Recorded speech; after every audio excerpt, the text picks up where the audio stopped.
안녕하세요. 저는 이제 30대 중반에서 후반으로 넘어가는 주부입니다.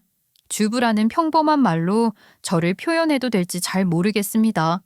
저는 제가 평범하다 생각하며 살았지만 최근에 알게 된 진실로 머릿속이나 마음속이나 많이 심란해지긴 했지만 말입니다. 정말 저에게 이런 일이 생길 줄은, 이런 진실이 숨어 있을 줄은 상상도 하지 못했습니다. 이 이야기를 익명의 힘을 빌려서 이렇게 세상에 내보여도 되나 싶은 생각이 들 정도로 충격적이었지요. 물론 특정이 될 수 있는 것들은 숨길 수밖에 없겠지만 그래도 제 이야기가 여러분들께는 흥미진진한 일이 되고 저에게는 속을 다 풀어놓을 수 있는 일이 될 수 있길 바라는 마음에 한 글자 한 글자 이렇게 적어봅니다. 끝까지 잘 들어주시고 저에게 고생했다는 그 한마디 남겨주시면 충분히 마음의 위로를 받을 수 있을 것 같습니다. 그럼 시작하겠습니다. 저희 아버지는 미국인이셨어요. 금색의 머리카락, 파란색 눈동자. 전형적인 미국 사람처럼 생긴 분이셨죠. 엄마는 한국에서 쭉 자랐던 토종 한국인이셨는데 엄마와는 일 때문에 미국에서 만나 결혼을 하시게 된 것으로 알고 있습니다. 부모님께서 언제 어떻게 만나서 결혼을 하게 되었는지 자세한 내용은 알 수가 없어요. 왜냐하면 저와 여동생이 초등학생이던 시절 돌아가셨거든요. 두 분이 마치 천생연분이라는 것을 과시라도 하듯이 교통사고로 한날 한시에 돌아가셨습니다. 그때부터 제 인생은 무척이나 달라졌던 것 같습니다. 저와 여동생은 나이 차이가 5살이 났어요. 제가 초등학교 5학년 12살일 때 동생은 7살이었어요. 아직 부모님의 손길이 무척이나 필요한 나이였죠. 그런데 갑작스럽게 부모님이 사라지고 나니 그 불안감은 정말 말로 설명할 수가 없었습니다. 저희는 미국에서 살고 있었어요. 잘은 모르지만 아버지께서 연구원으로 일을 하시면서 정말 부유한 환경 속에서 살았었던 기억이 어렴풋이 있었거든요. 항상 일이 바쁘신 아버지께서는 주말이 되면 가족들과 시간을 보내시려고 노력하셨죠. 낮에는 쉴 틈 없이 저희 자매와 놀아주셨고 저녁이 되면 모임에 참석하느라 가끔 나가시곤 했었어요. 한국인이시던 엄마는 영어에 익숙한 저희 자매를 붙잡고 한글을 가르쳐 주셨어요. 낯선 문자에 힘들기도 했지만 그래도 한글을 어떻게 읽고 써야 하는지 정도는 숙지할 수 있었습니다. 동네에 미국인밖에 없었기 때문에 밖에 나가서 한국어를 쓸 일이 전혀 없었지만 그래도 엄마는 모국어를 잊어서는 안 된다고 했어요. 파란 눈에 금발인 아버지의 유전자도 물론 어딘가에는 있었겠지만 저희 자매는 까만 눈동자에 까만 머리카락을 가지고 있었거든요. 엄마는 저희에게 언제 한국에 가게 될지 모르니까 한국어를 꼭 배워야 한다고 했었습니다. 부모님이 교통사고로 돌아가신 날에도 이상했어요. 부모님 두 분이 부부 동반으로 저희 자매만 두고 나가시는 일은 잘 없었거든요. 보통 부부 동반으로 나가시는 날에는 저희 둘이 잠들거나 아니면 옆집에 살고 있는 이름도 기억나지 않는 아주머니가 저희가 잠들 때까지 돌봐주시러 오곤 했는데 그날은 조금 멀리 떨어진 카운티, 그러니까 동네에 있는 엄마랑 친하게 지내는 한국인 이모의 집에 저희를 내려주시고 가셨어요. 그 이모 집에는 여동생 또래의 남매가 있었는데 그래서 저희 자매는 조금 신이 났던 것 같아요. 마치 학교에서 가는 캠프 같은 느낌이 났었죠. 남의 집에서 잠을 잔다는 것도 설레는 일이었는데 여동생 또래 친구들까지 있으니까 무척이나 신이 났죠. 엄마와 아버지는 저희를 그 이모네 집에 내려주시면서 얌전히 놀아야 한다고 신신당부를 하셨어요. 무슨 일이 있어도 얌전하게 조용히 있어야 해. 알았지? 이건 혹시 모르니까 엄마가 다치지 말라고 주는 부적이야. 엄마는 제 목에 목걸이를 하나 걸어주셨어요. 하트 모양으로 생긴 펜던트 목걸이였는데 꽤 무거웠어요. 하트에는 빨간색 큐빅이 하나 박혀 있었는데 당시에 유행하는 일본 만화 영화에 나오는 마법 소녀들이 차고 있을 법한 목걸이라서 제법 마음에 들었습니다. 여동생은 자기도 가지고 싶다고 울음을 터뜨렸고 엄마는 웃으며 비슷한 목걸이 하나를 여동생 목에 걸어주셨어요. 제 것과는 다르게 작은 가족 사진이 들어있는 펜던트 목걸이였습니다. 저희 남매는 마치 쌍둥이 마냥 목걸이를 들고 있었고 서로를 절대 잃어버릴 일 없겠다며 웃었던 것 같아요. 너무 어릴 때 기억이라, 하지만 부모님과의 마지막 기억이라 어렴풋이 생각이 나네요.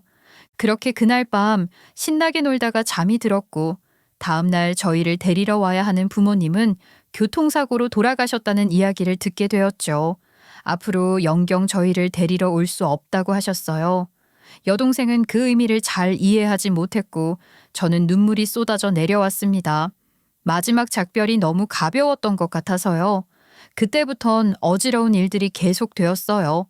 저희가 살고 있던 집에는 아버지의 회사 동료라는 분들이 찾아와 정리할 것이 있다며 아버지의 서재를 전부 쓸어 담아 갔고 저희의 방도 전부 뒤지기 시작하셨죠.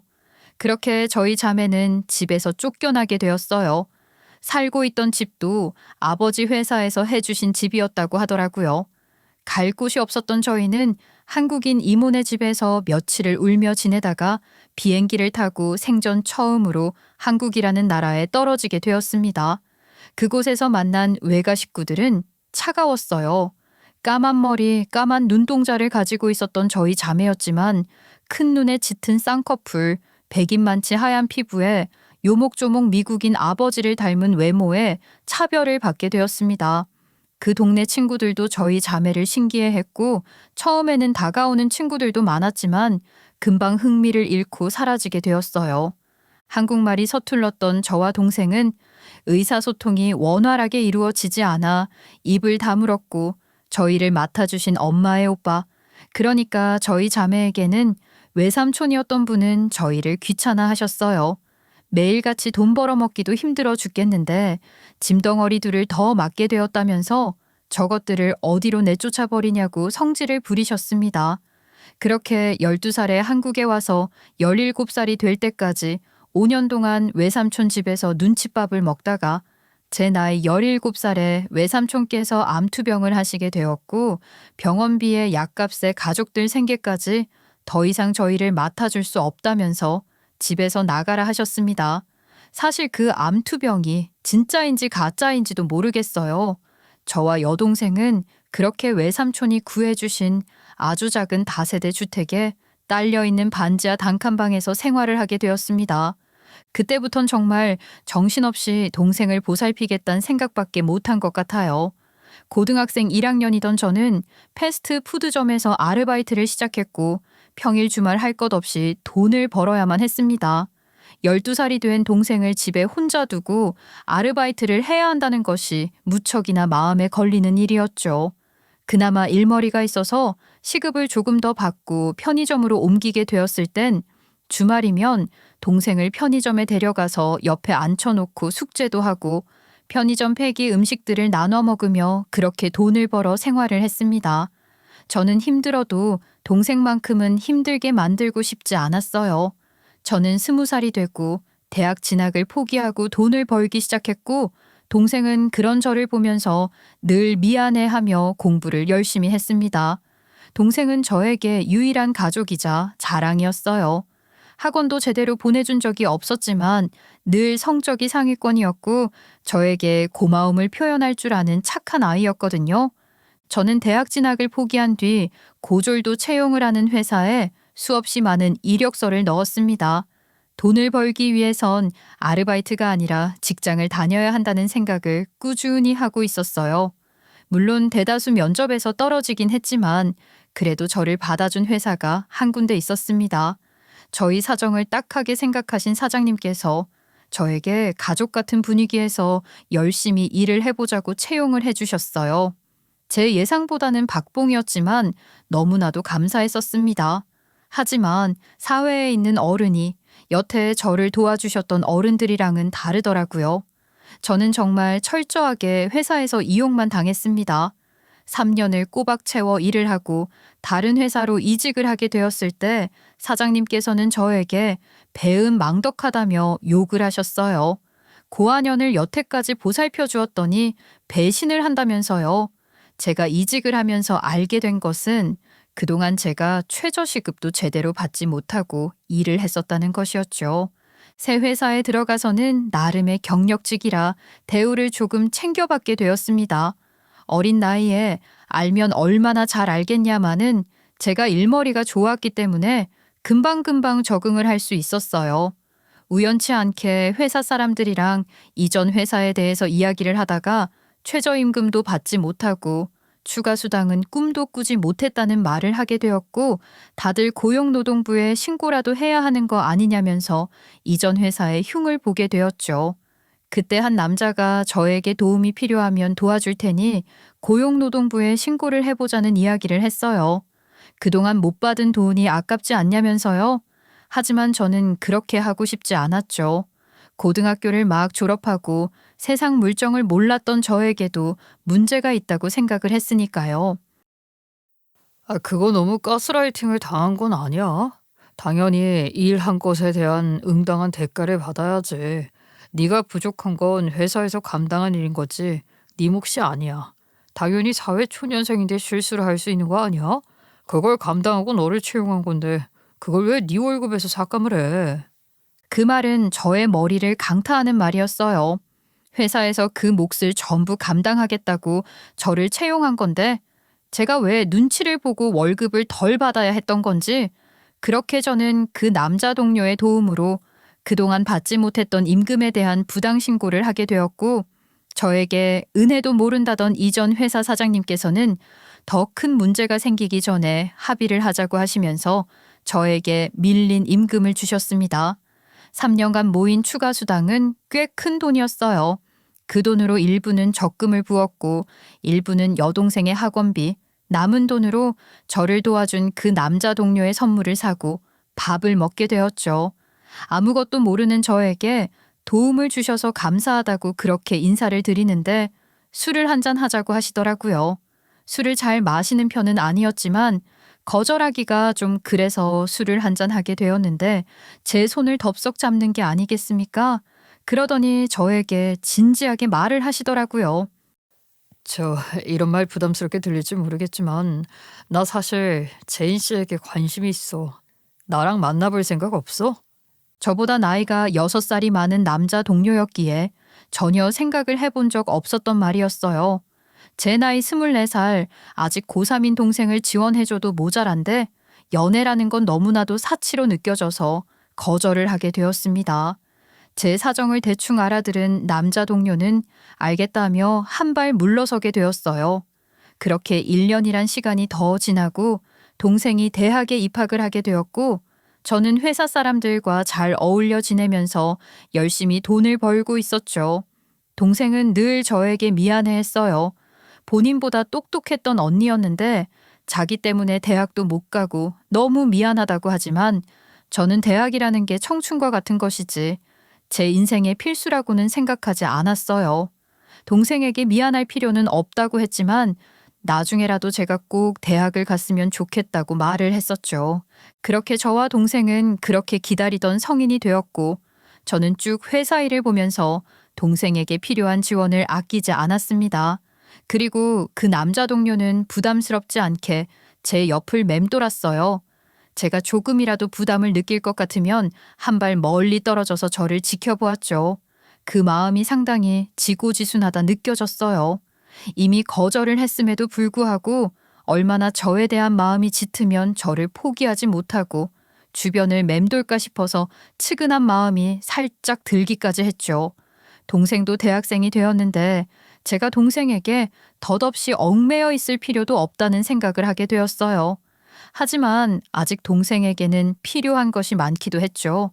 그 모든 것이 고민이던 어느 날 남자 동료는 저에게 다시 한번 고백을 하게 되었어요. 나도 마음을 정리해보려 했지만 그게 그렇게 쉬운 일이 아니네. 나 이직해.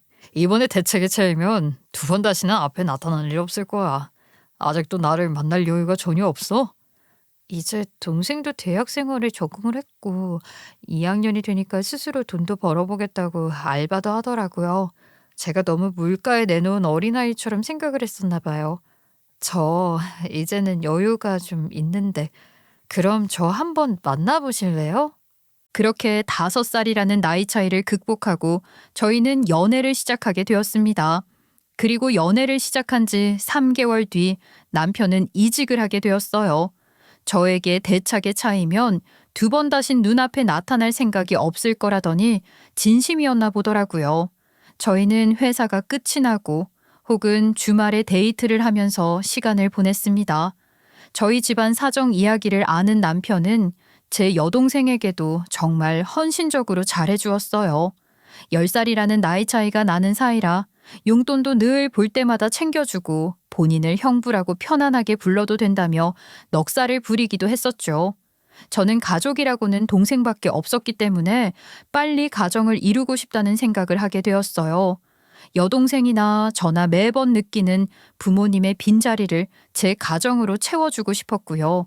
동생에게 행복하게 사는 모습을 보여주고 싶다는 생각도 늘 마음속에 품고 있었죠. 거기다가 제 남편과 여동생이 처제, 형부 하면서 사이좋게 지내는 모습을 보니 정말 결혼을 해도 괜찮겠다는 생각이 들더라고요. 연애를 한 지 3년 차 남편의 나이가 34살이 되었을 때 저희는 서로에게 너무나도 익숙하고 당연한 존재가 되어 있었습니다. 결혼을 준비하기 위해 시댁에 인사를 드리러 갔을 때 조금 긴장하긴 했지만 그래도 무난한 만남이었어요. 저에게 친정이 없다는 것을 조금 신경 쓰고 계셨지만 그걸로 트집을 잡는다거나 하는 행동은 하지 않으셨죠. 결혼 준비는 간단했어요. 저에게 부모님이 계시지 않았기에 시어머니께서 원하시는 것만 맞추면 되었고 나머지는 정말 제가 원하는 대로 준비를 할 수 있었거든요. 동생을 키운다고 그동안 모아둔 돈이 많지는 않았지만 그래도 저희 2사람 대출을 받아서 준비하는 데는 문제가 없었어요. 그래, 그동안 모아둔 돈이 얼마나 있었겠니?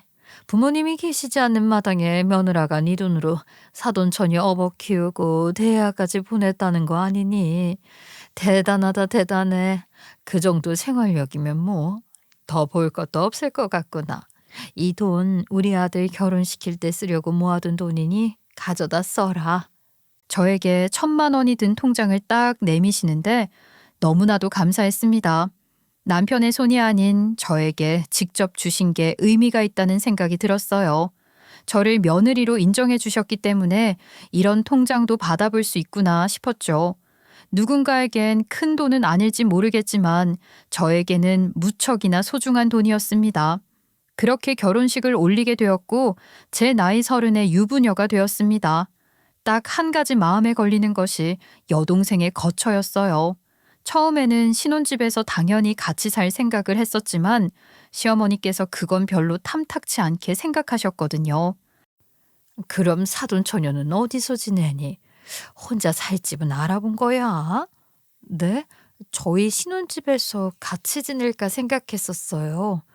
아니, 방이 2개뿐인데 어디서 지내게? 너희 아이는 안 가질 거니?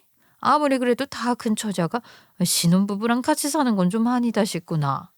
딱 잘라서 아니라고 말씀을 하시는데 제 뜻대로 우길 수는 없더라고요. 결국 동생은 대학 졸업도 했겠다. 취업 준비 중이었기에 살던 집에서 지내다가 취업이 되면 회사 근처에 원룸을 얻겠다고 했어요. 저는 동생에게 미안했지만 제 동생은 제 손을 꼭 붙잡으며 말을 했죠. 언니가 나에게 준 희생은 정말 평생에 가도 잊지 못할 거야. 그러니까 언니도 이제는 언니 삶을 찾아서 행복하게 살았으면 좋겠어. 따뜻한 가정도 이루고 형부랑 평생 행복해야 해. 저는 그렇게 반지하방에 동생을 두고 신혼집에 입성을 하게 되었습니다. 잠시 외삼촌 댁에서 지냈던 5년을 빼고는 아파트에 살아보는 게 처음이라 생소했어요. 외삼촌 댁도 아파트라면 아파트였지만 창고 같은 옷방에서 여동생이랑 둘이 붙어 자야 했기에 좋은 줄 몰랐거든요. 17살 때부터 쭉 반지하에서 살다가 아파트에 오니 세상이 달리 보이더라고요. 그렇게 저는 평생 행복만 할 줄 알았습니다. 그건 제 착각이었어요. 아파트 대출금을 갚는 게 쉬운 일은 아니었거든요. 저나 남편이나 돈을 잘 버는 축은 아니었기 때문에 생활고까지는 아니었지만 생활이 빠듯하긴 했죠. 그런 생활이 1년, 2년 지나가니까 아이를 가지는 것은 엄두도 나지 않더라고요. 시어머니께서는 아이 소식이 없냐고 꾸준히 물어보셨지만 사실 저희 부부에게는 아이를 낳는 것보단 돈이 조금 더 급한 문제이기도 했어요. 아이도 돈이 있어야지만 낳을 수 있을 것 아니겠어요? 그렇게 결혼 3년 차에 접어들었을 때 제 동생이 다니는 회사 근처에 꽤 큰 원룸으로 이사를 가게 되었고 집들이를 하게 되었죠. 남편은 동생이 꾸며둔 원룸을 보면서 칭찬을 아끼지 않았어요. 야, 처제, 2년 사이에 돈을 얼마나 모았으면 이렇게 좋은 원룸으로 이사를 와? 연봉이 꽤 괜찮은가 봐. 이런 원룸은 비싸 보이는데. 게다가 위치도 서울 한복판이잖아. 대출 받았어? 조금 받았죠, 대출. 제가 좋은 회사에 들어간 것도 있긴 하지만 저희 살던 반자 있잖아요. 거기 보증금이랑 합치니까 부담스럽지 않게 대출 받으면 들어올 수 있겠더라고요. 아, 그 반자 보증금을 처제가 가져갔었구나. 아, 난 또 몰랐네, 그건. 남편이 저를 쓱 쳐다보는데 그 눈빛이 좀 예사롭지 않았어요. 그 이후로 집들이 내내 뚱한 표정을 짓던 남편이 집에 오자마자 성질을 부리더라고요. 그 반자 보증금이 얼마였는데? 나는 여태 그 집이 월세인 줄 알았는데 전세였나 봐. 어? 17살 때 나온 건데 월세를 어떻게 매달 내면서 살 수 있겠어. 외삼촌이 마지막으로 해주시는 배려라고 전세를 얻어주셨어. 그래봐야 3천만 원이었어. 당신이 결혼하겠다고 들고 온 돈이 3천만 원이 안 돼. 알아? 우리 엄마가 준 1천만 원까지 합쳐봐야 겨우 3천 조금 넘는 돈이었다고. 아이, 동생 학비에 그동안 생활비에 모아둔 돈 없어도 괜찮다고 결혼하자고 한 사람이 누군데 그래. 도대체 우리가 결혼한 지 3년 차가 되었는데 왜 아직도 돈을 못 모으고 있는 거야. 이래서 우리가 어떻게 아이를 낳고 키울 수가 있겠어. 당신도 조금 더 지나면 30 중반인데. 30에 결혼을 해서 3년간 싸울 일도 없다고 생각을 했지만 남편은 대출금이라는 짐에 점점 지쳐가는 듯 했어요. 시댁에서 남편에게 손주 타령이라도 하는 건지 아이를 낳는 것에 집착 아닌 집착을 하게 되었고요. 저희 부부가 버는 돈으로는 노후 준비조차 하기 어려웠어요. 생활비, 보험금, 연금, 대출금, 정말 나갈 돈이 태산 같았거든요.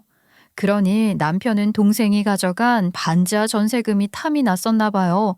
그 뒤로 틈만 나면 저에게 제 동생이 좋은 회사 들어가서 돈도 잘 버는 거 아니냐면서 3천만 원의 반절이라도 받아오면 안 되겠냐고 타령을 불렀죠. 저는 동생을 혼자 그 집에 두고 결혼을 한 것도 마음에 걸렸었는데 이제 와서 절반을 달라고 말을 할 순 없었어요. 지난 3년 동안 저에게 늘 웃는 얼굴만 보여주던 남편이 점점 저의 과거를 들먹이면서 저에게 화를 내기 시작했어요. 물론 그만큼 편해진 것도 있고 시간이 지나면서 답답한 미래에 억눌린 것이 폭발한 걸 수도 있겠지만 저는 너무 서운했습니다. 그래도 어떻게든 붙여서 살면 된다고 생각을 했는데 저희 부부에게 아이 소식이 없자 시댁에서도 슬슬 저에게 안 좋은 소리를 하기 시작하셨어요. 혹시라도 본인 아들에게 문제가 있을지도 모른다는 생각이 있긴 하셨는지 아이를 가지고 잔소리는 흘러 지나가는 말로 하셨지만 제가 마음에 안 든다는 티는 팍팍 내셨죠. 저희 시어머니께서는 소시적에 시장에서 장사를 하셨던 분이셨었는데 시장 사람들이랑도 그렇게 트러블이 많으셨던 분이셨대요. 하고 싶은 말이 있으면 거침없이 내뱉는 성격이어서 적이 많은 스타일이었다고 하시더라고요. 미국물이 좀 먹었다고 해서 어디 외국어라도 잘하는 줄 알았더니 그것도 영 아니고. 예, 너는 미국물을 제대로 먹은 것도 아니면서 왜 한국인 정서도 아니고 미국 정서도 아니고 어중간하냐. 세계 어느 나라를 가도 시댁 식구들을 제일 먼저 챙겨야 하는 법인데 자주 찾아오는 것도 아니야. 그렇다고 전화를 하는 것도 아니야. 뭐 어쩌자는 거니? 저도 일을 하고 있어서 시간이 애매해서요. 자주자주 전화 드릴게요, 어머님. 됐다. 내가 엎드려서 처울받는 거지. 세상에 일하는 며느리가 너밖에 없어? 이래서 가정교육이 중요한 건데. 부모가 없어서 그런가? 제대로 된 가정교육을 못 받은 것 같아. 저를 보면서 혀를 끌끌 차면서 저희 부모님을 들먹이는데 그것만큼 상처가 되는 말도 없더라고요. 한 번은 시댁 가족들 모임에서 음식을 준비하다가 뜨거운 국그릇을 잘못 잡아서 놓친 일이 있었어요. 그래도 깨지지 않는 그릇이라 크게 다친 것은 아니었지만 바닥에 국을 쏟고 말았죠. 뜨거운 국물이 다리에 조금 튀어서 남편에게 수건을 가져다 달라고 했어요. 옆에 행주밖에 없었거든요. 차가운 물에 적셔서 다리를 닦아야겠다고 생각을 했는데 그걸 보더니 시어머니께서 제 등짝을 때리시는 겁니다. 어디 우리 아들한테 일을 시켜? 사고를 쳐놓고는. 그거 그냥 침 바르면 낫는다. 바닥이나 닦아. 온 집안에 된장국 냄새가 진동을 하는구만. 어머니, 저 다리에 국물이 튀어서요. 이것만 그럼 화장실에서 빠르게 닦고 올게요. 그러면 이국 쏟은 건 뭐 나보고 치우라는 소리냐? 아이고, 그 다리에 국물 몇 방울 튀었다고 유난이다 유난이야. 이런 것도 제대로 못해가지고는 그 알아서 집안일 배울 기회가 없었나 보다. 아, 참 엄마. 왜 자꾸 고하고하 그래? 어릴 때부터 처제랑 둘이 살아서 집안일은 잘하는 편인데. 잘한다는 애가 이렇게 사고를 치고 그래? 아휴, 내가 몇 년 끼고 살면서 집안일이라도 가르치고 내보냈어야 했는데 요즘 젊은 사람들 말이야. 하나같이 바깥에서 돈 벌어온다고 집안일에는 그렇게 신경을 안 써요. 이것도 문제야 문제. 시어머니께서는 고아라는 말을 그렇게 자주 하셨어요. 제가 고아가 되고 싶어서 고아가 된 것도 아니었는데 모욕감을 엄청나게 느꼈지만 저는 아무런 말도 하지 못하고 눈물을 삼켜야만 했죠. 왜 그랬는지 모르겠어요. 그냥 악다구니를 쓰면서 펑펑 울었으면 뭐가 달라졌을까요? 저는 자존심에 울지도 못하고 참아야만 했죠. 참는 게 이기는 것이라고 생각했어요. 남편은 그런 제 얼굴을 보면서 비웃음을 흘리기도 했어요. 그 웃음에는 네가 언제까지 버티나 보자 하는 심보도 있었던 것 같아요. 하지만 이혼이라는 것을 생각해 보진 못했어요. 제가 잘 살고 있는 줄 아는 여동생을 봐서라도 어떻게든 이어붙이고 싶었어요. 여동생은 제 남편을 의지하고 있었고 제 남편 또한 저를 무시하긴 했어도 제 동생을 무시하진 않았거든요. 좋은 회사에 다니고 있는 능력 있는 처제라면서 늘 동생에게 좋은 말만 해주고 인자한 형부의 모습을 보여주고 있었기 때문에 여동생은 제가 남편이랑 무척이나 잘 지내고 있는 줄 알고 있었어요. 동생에게 이혼이라는 단어로 상처를 주고 싶지 않았어요. 그게 저를 좀먹는 일이라고 해도 그때는 그런 생각이 더 강하게 있었던 것 같아요. 하지만 그 이후에 사건이 있었어요. 제가 사실 여동생도 언젠가는 결혼을 준비하게 될 테니까 그때를 위해서 남편 몰래 모아두고 있었던 적금이 있었어요. 목표 금액은 1,000만 원이었는데 회사에 취직을 한 이후부터 적게는 10,000원, 많게는 몇십만 원. 돈의 여유가 생길 때마다 부어두고 있었던 적금이었습니다.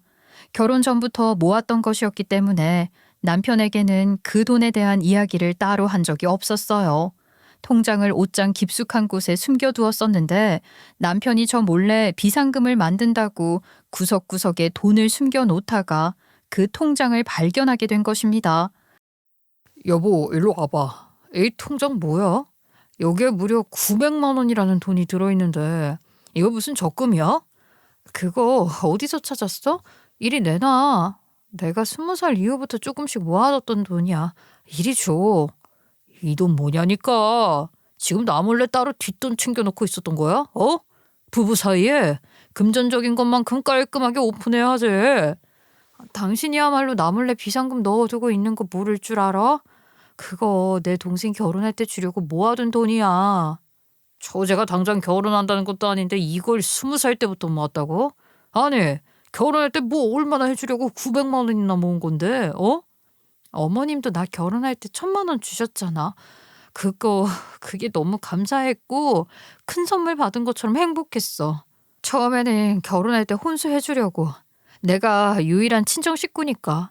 그래서 모은 돈인데 더 모아서 현금 주고 싶어서. 그러니까 건들지 마. 남편은 기가 막혀 했어요. 저에게 화도 냈다니까요. 우리 대출금 갚느라 생활도 힘들게 하고 있는데 이런 돈을 모을 정신이 있냐고요. 저는 솔직히 어이가 없었죠. 제가 매달 100만 원씩 적금을 부었던 것도 아니었고 10수년 동안 900만 원 모은 거예요. 한 달에 5만 원, 10만 원 아예 못 넣을 때도 있었어요. 15년 동안 900만 원 모으는 게 뭐가 어렵겠어요? 한 달에 5만 원씩만 넣어두어도 그 세월이면 900만 원이 되고도 남을 텐데 남편이 이렇게까지 발작을 하면서 돈을 뒤로 꽁친 거라고 말을 하는 게 어이가 없었습니다. 그러더니만 그 뒤로 더 심하게 돈 타령을 시작하는 거예요. 제가 따로 재산이 어마어마하게 있고 월급을 많이 받는 것도 아닌데 저의 통장을 가족의 재산으로 간주하면서 제가 돈을 함부로 쓰지 못하게 관리를 하려고 드는 겁니다. 특히 제가 여동생을 만나서 밥이라도 사는 날에는 기겁을 하며 싫어했어요. 당신 왜 그러는 거야? 아니 오늘 먹은 밥값이 얼만데 그걸 왜 당신이 내고 그래? 여보, 당신이랑 내 동생이랑 나이 차이가 10살이야, 10살. 당신 이제 내일 모레면 40이라고. 그런데 내 동생한테 밥 한 번 사주는 게 그렇게 돈이 아까워? 그래, 아깝다. 우리가 버는 것보다 돈도 잘 버는 처제인데 그 정도도 못 얻어먹어? 막말로 처제가 그렇게 돈을 잘 벌 수 있는 이유가 뭔데? 그게 다 누구 덕인데? 당신이 공부 포기하고 나가서 돈 벌어서 뒷바라지 해준 거 아니야? 그러면 적어도 처제가 생각이 있으면 우리를 부모처럼 생각하면서 매달 용돈도 주고 그래야 하는 거 아니야? 걔가 돈을 잘 버는 건 걔 능력인 거지. 내가 뒷바라지 해줬다고 지 능력 없이 그만큼 성공을 할 수 있었겠어? 그리고 용돈은 무슨 용돈이야? 당신은 내 동생한테 뭐 하나 해준 게 없으면서 왜 바라기만 하냐고. 내가 왜 해준 게 없어? 처제 볼 때마다 용돈 주고 챙겨줬는데 지금 그거 무시하는 거야? 뭐야? 그래서 내 동생이 취직하고 우리한테 아무것도 안 해줬어? 그것도 아니잖아. 당신 점점 쪼잔하게 왜 이러는 거야? 쪼잔이라는 말에 남편은 콧구멍 평수까지 늘리면서 씩씩거렸어요. 그렇게 몇 번의 부부싸움을 하고 저희 사이는 점점 틀어지게 되었죠. 결정적인 것은 제가 동생의 결혼 자금이라고 모아두었던 통장에 남편이 손을 대면서부터였던 것 같아요. 제 명의 계좌였지만 비밀번호는 다 똑같았거든요. 남편이 제 통장을 들고 가서 제가 모아둔 적금에서 돈 200만 원을 출금해서 쓴 것입니다. 제가 한 달에 한 번 통장 정리를 했는데 그때 돈 액수가 비어 있길래 출금 내역을 확인하다가 알게 되었어요. 저는 정말 화가 났죠. 제가 분명히 여동생을 위해서 모아둔 돈이라는 것을 말해서 알고 있음에도 불구하고 그 돈에 돈을 댔는데 어찌 화가 나지 않을 수 있겠어요.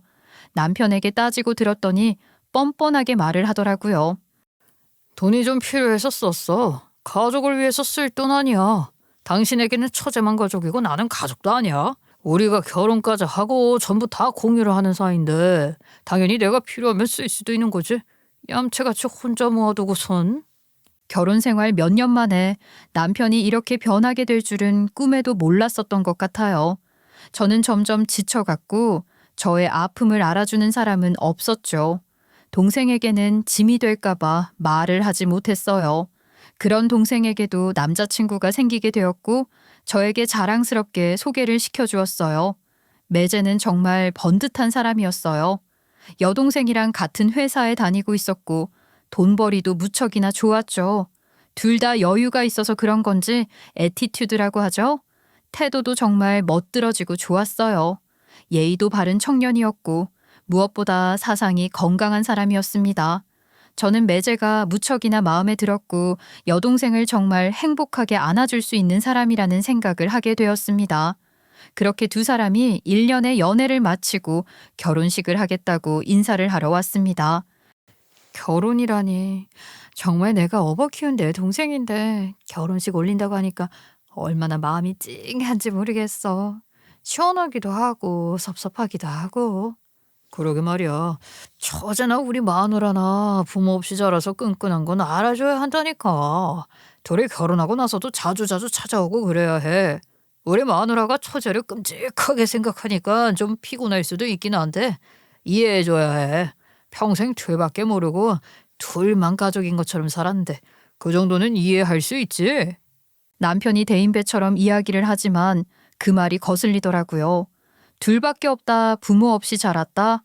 꼭 이렇게 인사를 드리러 온 기분 좋은 날 그런 말을 꺼내야 하는 건지 남편의 입장이 이해가 가질 않았죠.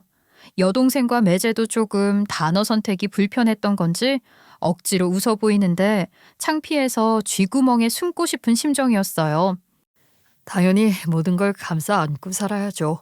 그동안 처형 덕분에 외롭지 않게 살았다고 하지만 제가 남편으로서 또 하나의 가정을 이루면서 잘 보듬고 살아보겠습니다. 의연하게 받아쳐주니 고맙기까지 했어요. 그렇게 여동생은 결혼 준비를 시작하게 되었고 그 뒤로 남편은 제가 여동생을 만나러 간다고 하면 의심의 눈초리를 보내기 시작했습니다. 제가 축의금으로 주겠다고 모아두었던 그 돈을 여동생에게 정말로 주는지 안 주는지 감시를 하는 것처럼 바라보는 겁니다. 저는 솔직히 어이가 없었어요. 남편을 만난 이후에 제가 돈을 빼돌려서 적금을 부었던 것도 아니었고 대부분은 남편과 만나기 이전에 모아두었던 돈이었고 제가 쓸 용돈에서 5만 원, 10만 원씩 남겨서 부었던 적금인데 무슨 이유로 남편이 권리를 주장하는지 이해가 되지 않았거든요. 결혼을 준비하는 여동생에게 유일한 친정 식구가 저 하나였기 때문에 저도 덩달아 바쁘게 결혼식 준비를 따라다녔는데 남편은 그것도 불만이었나 봐요. 야, 그 누가 보면 당신이 새로 시집 가는 줄 알겠어. 아니, 처제 결혼하는데 당신이 왜 더 난리야? 난리라니, 내가 유일한 친정 식구니까 도와줄 수 있는 건 도와주려고 하는 거지. 그럼 뭐 내 동생이 결혼하는데 너 알아서 해라. 난 청첩장만 줘라. 뭐 그렇게 해? 저는 남편이 이렇게까지 신경을 쓰는데 이해가 가지 않았죠. 그게 전부 돈 때문이라고는 생각도 못 하고요. 결혼식 준비가 거의 다 끝이 나고 이제 굵직한 것들만 남았을 때 저는 여동생에게 1,000만 원이 든 통장을 내밀었습니다. 동생은 통장을 받아들고선 깜짝 놀라며 저에게 통장을 다시 돌려주었어요. 저는 그러지 말고 받아달라고 했죠. 언니, 나 이거 못 받아.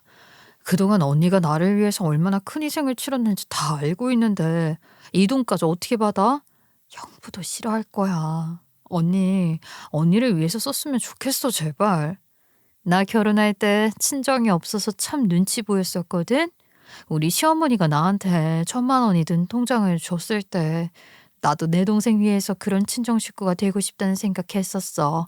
우리 시어머니 나한테 잔소리도 많고 무시도 섭섭치 않게 하는 사람이지만 그때 주셨던 1,000만 원이라는 고마운 기억 때문에 참고 살게 되더라.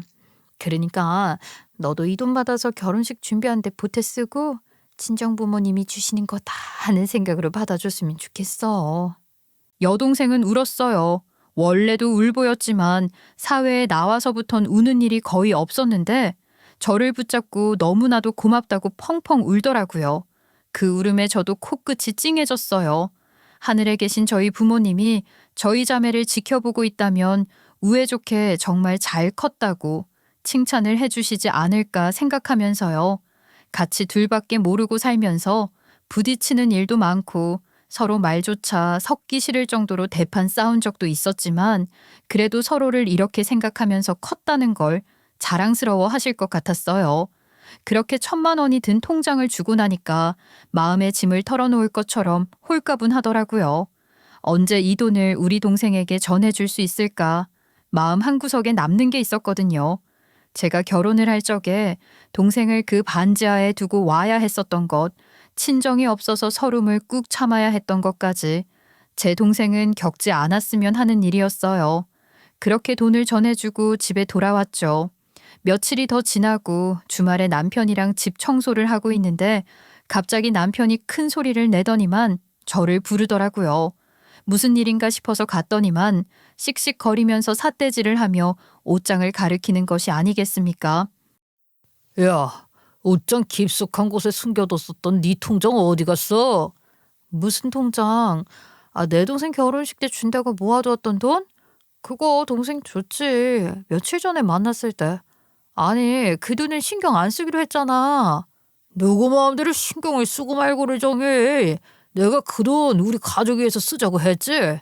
어떻게 나한테는 상의도 없이 처제를 줄 수가 있어. 아, 내가 결혼 전부터 모아뒀던 돈이야. 내 동생 결혼할 때 주려고 5만 원, 10만 원씩 모아뒀던 돈이라고. 그 돈에 대해서 당신이 뭔 권리가 있다고 주라 마라 소리를 치고 그래? 이게 진짜 말이면 된 줄 알아? 이 고한년이 쳐 돌았나? 가서 당장 받아오지 못해? 그걸 다시 받아오라고? 이제 한 달도 안 남았어. 내 동생 시집 가는 날 내가 축의금 1,000만 원도 못해? 평생 한 번밖에 없는 날인데 그 정도 선물도 못하냐고. 평생에 한 번일지 두 번일지 어떻게 알아? 고아년들 기구한 인생에 시집 여러 번 갈 수도 있지. 남편이 악을 써대면서 말을 하는데 정말 미친놈인가 싶었습니다. 말끝마다 고아년 고아년 하는데 남편이 그동안 저를 그렇게 생각해왔나 싶어서 충격을 먹기도 했어요. 제가 알던 남편과 최근 몇 년간의 남편은 괴리감이 너무나도 컸죠. 저는 정말 정신이 어벙벙해질 정도로 충격을 받았고 대놓고 고아년이라는 소리를 들을 줄은 몰랐기에 무슨 말을 해야 할지도 모르는 사람처럼 입만 떡 벌리고 있었습니다. 그런데 남편이 제 팔을 확 잡더니만 현관 앞으로 질질 끌고 가더라고요. 잡힌 팔뚝이 너무 아파서 팔을 휘두르며 남편을 뿌리치려고 했지만 남편은 그럴수록 더 세게 팔을 잡았어요. 그러고는 현관 앞에서 저를 확 내동댕이 쳤습니다. 중심을 잃고 넘어질 뻔했지만 가까스로 신발장을 잡고 섰어요. 너무 아파서 팔을 내려다보는데 팔에 새빨갛게 손자국이 났더라고요. 이게 뭐 하는 짓이야? 지금 나보고 뭐 어떻게 하라고? 아이씨, 어떻게 하긴 뭘 어떻게 해. 당장 가서 받아오라고. 그 1,000만 원 받아와. 남편이 눈을 뒤집으면서 저에게 소리를 고래고래 지르는데 정말 미친 사람 같아서 두려운 마음까지 들었어요.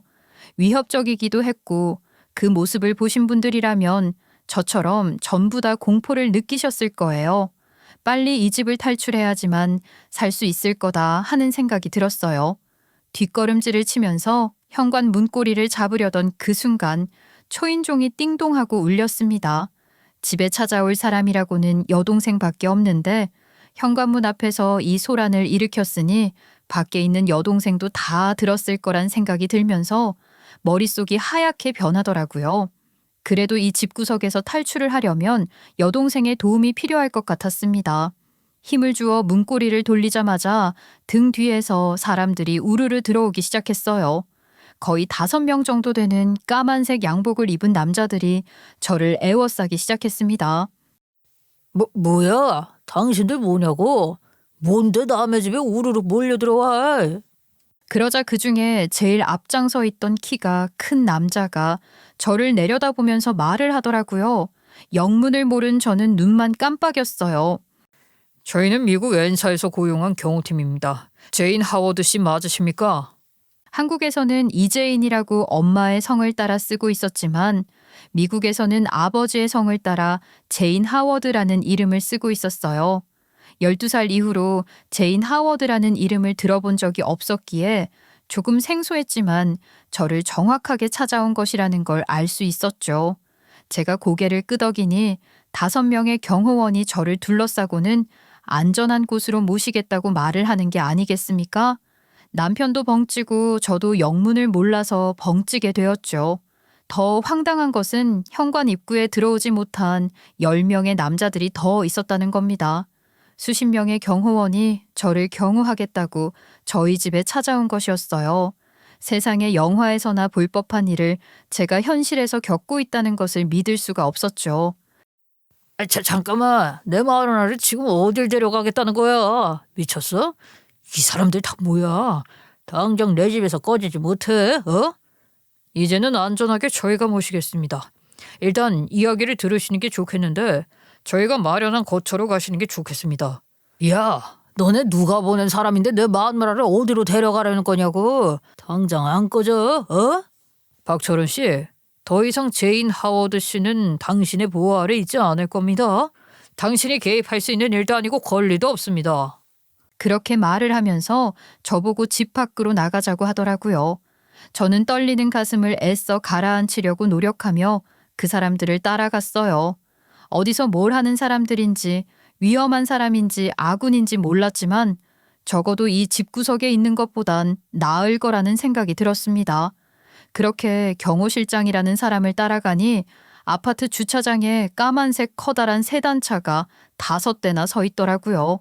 그중에 제일 앞차에 올라타니 저를 데리고 웬 호텔로 가는데 호텔 꼭대기 층에 있는 방으로 안내를 하는 게 아니겠습니까?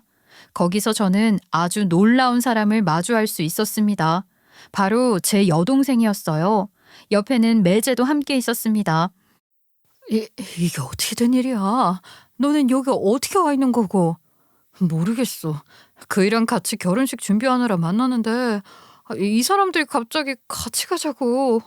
저희 셋은 영문도 모르는 얼굴을 하고 경호 실장의 입이 열리길 기다렸습니다.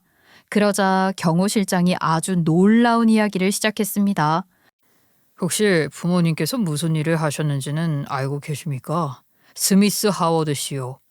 아버지께서는 회사 연구원이라고 하셨었어요. 너무 어릴 적이라 무슨 일을 하셨는지 자세하게는. 스미스 씨는 방위산업체 연구원이셨습니다. 주로 폭탄이나 무기를 개발하시는 쪽에 계셨었죠. 거기서 생화학 무기 연구를 하셨습니다. 저는 깜짝 놀랐습니다. 생화학 무기라 하면 정말 위험한 것이잖아요. 물리적인 것 대신 생물학적, 화학적 물질을 살포하거나 투사하는 것 아니겠습니까? 저는 늘 자상하고 인자하신 아버지께서 그런 무시무시한 연구를 하시는 줄은 꿈에도 몰랐습니다. 그 뒤에 쏟아진 이야기들은 더더욱 충격적이었죠. 국가를 위해서 무기 연구를 하시던 와중에 정말 전 세계를 초토화시킬 수 있을 만큼의 생화학 무기 연구를 하시게 되었고, 막바지에 돌입을 하던 찰나 연구원 중 한 명이 배신을 때렸다고 합니다. 아버지의 주도에 이루어진 연구였는데 만들어지기만 하면 정말 전 세계를 패닉에 빠뜨릴 수 있는 무기라 끝을 봐야 하는지 말아야 하는지 고민에 빠지게 되었대요. 아버지께서는 이런 무기가 만들어져서 전 세계의 생태계 교란을 일으키는 것보다 프로젝트를 폐기하는 수순을 밟는 게 낫겠다고 판단을 하신 모양입니다. 핵심 기술은 아버지께서만 알고 계셨기 때문에 아버지가 없으면 연구를 완성하지 못하는 상태였는데, 아버지 밑에서 일을 하던 연구원이 이 무기에 대한 기밀을 중동에 있는 브로커에게 정말 평생이 가도 들어볼 수 없을 만큼의 돈을 받고 빼돌리기로 계약을 한 거죠. 하지만 아버지께서는 늘 그 연구 기록을 몸에 지니고 계셨던 것입니다. 기밀을 넘기지 않으면 큰일이 날 것 같았던 연구원 직원은 아버지에게서 그 자료를 빼낼 생각만 하고 있었던 것이죠. 그게 비록 위험한 일이라고 해도 본인의 목숨이 달린 일인데 뭐가 중요했겠습니까? 그래서 그 직원은 해서는 안 될 일을 저지르기로 마음을 먹었던 것입니다. 아버지께 부부 동반 모임을 하자고 불러내서는 일부러 교통사고를 위장한 사고를 내게 되었던 것이죠. 사고 이후 아버지의 몸을 수색했지만 아버지와 어머니 몸에서는 무기에 대한 연구 기록이 나오지 않았고, 그들은 저희 집에 침투를 해서 집안을 다 뒤집어 엎어두었습니다. 그날 부모님께서는 뭔가 이상한 기류라도 느끼셨었나 봐요. 본인들에게 큰일이 날 것이라는 것을 미리 짐작이라도 하신 것처럼 평소와 달리 저희 자매를 조금 멀리 떨어진 카운티에 있는 한국인 이모의 집에 맡기고 떠나신 겁니다. 집을 다 뒤졌지만 연구 기록을 입수하지 못한 그 배신자 연구원은 결국 소리 소문 없이 사라지게 되었다고 하더라고요. 아버지의 회사 측에서는 그 기밀이 세상에 알려지면 큰 파문이 일어날 것을 알고 추적을 시작했으나 그 어디에서도 연구 기록을 되찾지 못했다고 합니다.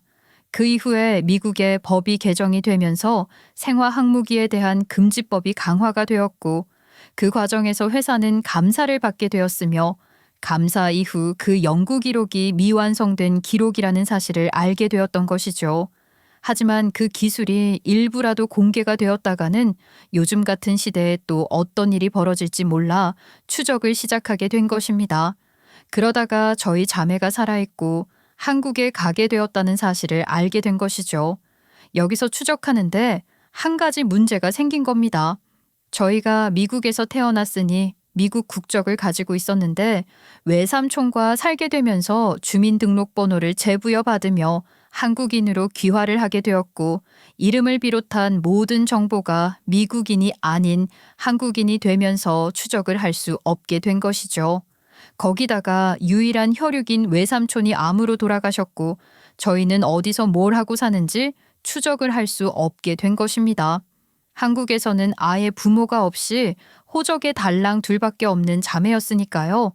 이미 미국에 있는 회사에서는 감사를 받고 연구 자료를 추적하는 데만 몇 년을 쏟아부었고 그 과정에서 저희는 영 다른 사람이 되었으니 이 한국 땅덩어리에서 저희를 어떻게 찾을 수 있었겠습니까? 저희 자매는 이러한 사실조차 모르고 있었는걸요. 그 연구 기록은 저희 사측에서 폐기를 하기로 했고 미국 정부와도 밀접한 관계가 있습니다. 모든 과정은 투명하게 공개가 될 예정이고요. 그리고 그 연구 기록을 가지고 있다면 스미스 씨의 자녀라는 것도 입증이 가능한 상태라 사측에서 보상도 따로 준비한 상태입니다. 연구로 인해서 겪지 않아도 될 일을 겪으셨기 때문입니다. 하지만 아버지께서 저희에게 그 연구 기록을 주지 않으셨어요. 게다가 그때 저희는 12살, 7살이었는데 그날 기억나는 것이 아무것도 없으십니까? 마지막으로 어떤 힌트를 주셨다거나 주신 물건이 있다거나. 그때 저는 한 가지 기억이 머릿속을 스쳤습니다. 마지막으로 작별을 하던 그날 어머니께서 저와 동생에게 걸어주신 펜던트 목걸이가 말입니다. 동생과 저는 평소에 늘 지니고 다니던 그 펜던트 목걸이를 꺼냈습니다. 동생의 것은 반으로 열려 가족 사진이 들어있었지만 제 것은 가운데 큐빅만 박혀 있었지 열리는 것은 아니었어요. 제 펜던트를 열심히 보던 경호 실장은 가운데 박힌 큐빅을 억지로 뜯어냈습니다. 저희 엄마가 주신 마지막 유품인데 뭐 하시는 거예요? 그런데 가운데 박힌 큐빅을 뜯어내자 안에 드라이버를 돌릴 수 있게 홈 같은 게 있지 않겠습니까? 놀라움의 연속이었죠. 아주 작은 드라이버로 홈을 돌리자 뚜껑이 열리는데 그 안에서 정말 작은 마이크로 칩 같은 게 나오더라고요. 경호 실장은 그 칩을 발견하자마자 어디론가 전화를 걸었고 몇 분 뒤 노인을 비롯한 여러 사람이 호텔방 안으로 들어왔습니다. 그 사람들은 아버지가 일을 하던 방위산업체의 임원들이라고 했습니다. 저를 찾았다는 소식에 미국에서부터 이 칩을 폐기하러 온 사람들이라고 했어요. 그리고 그 칩을 다 함께 보는 앞에서 망치로 부수기 시작했습니다. 아주 작은 칩이 흔적도 없이 산산조각이 나게 되었죠. 이 물건은 절대로 세상에 나와서는 안 되는 것이었습니다. 협조해 주셔서 감사합니다. 저는 정말 꿈속에 있는 듯한 기분이었습니다. 말이 끝나기 무섭게 저에게 위로금이 얼마가 들어올 것이라고 말을 하는데 그 액수 또한 들어본 적 없는 금액이라 여동생과 저 그리고 매제까지 깜짝 놀라게 되었죠. 주말이 지나면 제 통장에 입금이 될 것이라고 하는데 저는 제 여동생의 손을 꼭 붙잡았습니다. 너 집 대출받은 거 한 방에 갚을 수 있겠다. 우리 엄마랑 아빠가 주신 선물인가 봐. 무슨 소리를 하는 거야. 우리 대출받은 거 갚을 여유 충분히 있어. 그 돈은 언니가 써. 나보단 언니한테 더 필요한 돈이야. 그리고 형부랑도 이혼했으면 좋겠어. 여동생은 최근 몇 년 사이 변해버린 남편의 모습을 모르고 있었던 게 아니라며 자꾸 저를 보고 부모가 없어서 그렇다는 타령을 하는 게 마음에 안 들었다고 하더라고요. 그리고 남편이 여동생에게 언니가 주는 돈 좀 덥석덥석 받지 말라는 식으로 여러 차례 연락을 하기도 했다고 하더라고요. 제가 축의금을 주기 전부터요. 저에게 조심스럽게 이혼을 했으면 좋겠다고 말을 하는데 눈물부터 핑 돌더라고요. 저는 여동생과 매제의 도움으로 이혼을 결심할 수 있게 되었습니다. 집으로 돌아왔더니 시댁 식구들까지 전부 집에 와 있더군요. 경호원에게 끌려간 뒤 연락이 되질 않았으니 궁금했나 봅니다. 다 같이 모인 김에 저도 할 말을 하는 게 낫겠다는 생각이 들었습니다. 아니 도대체 뭔 짓을 하고 다니길래 그런 사람들이 너를 끌고 가? 너 무슨 큰 실수라도 저질렀니? 부모 없이 자란 티를 그렇게 낼 거야? 언제까지 부모 없는 티 난다고 하시려고요. 저요, 더 이상은 못 참겠습니다. 이 사람이랑 이혼할게요. 아이도 없겠다. 부모도 없겠다. 이혼하는데 뭐 어려운 일이겠어요? 뭐라고? 아니 지금 우리 아들을 이혼남으로 만들겠다는 거야? 아이고 이 배역망덕한 년. 고아년 예쁘다고 던져가면서 들였더니 이혼? 에라이 나쁜 년아.